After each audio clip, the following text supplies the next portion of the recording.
Something very strange and very alarming is happening in cyberspace. Over the past few weeks, several airports in the United States and Canada have fallen victim to an unprecedented cyber attack. Airport display screens started flashing pro-Hamas messages, and public announcement systems were hijacked to broadcast anti-Western propaganda. While the attacks caused brief chaos at the airports like Harrisburg International in Pennsylvania and Kelowna, Windsor, and even Victoria in Canada. At first, it looked like a very random hack, but it wasn't. The digital fingerprint all point towards a Turkey-based hacker group that calls itself Cyber Islam, also known as Mutarif. You know what's worrying is that this whole group isn't just made up of any tech-savvy pranksters.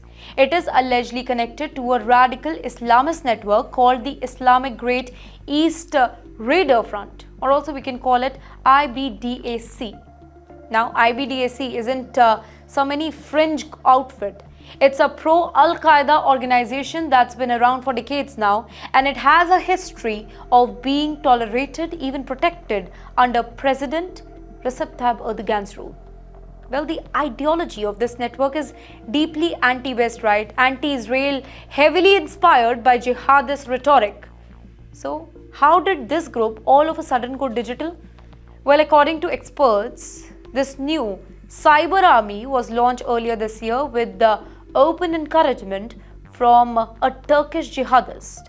His name is Harun, and also the head of the youth wing of a pro-Islamist organization in Istanbul. Well, this guy, Harun, he publicly congratulated the hacker after the airport breach, calling him brother and praising their actions as a strike against the enemies of Islam. Now, his comments went viral across Turkish social media circles, turning the hackers into heroes. Heroes in some radical online spaces, maybe. Well, the hackers they didn't stop there at social media.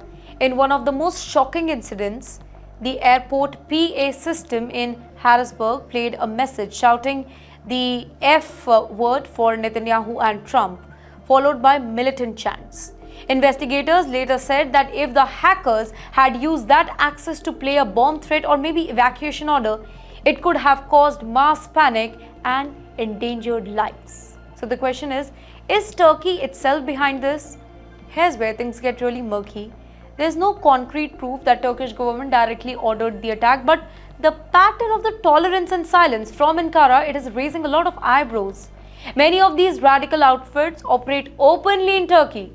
Their leaders appear in public events, their online accounts spread extremist content, and that too without any fear of crackdown.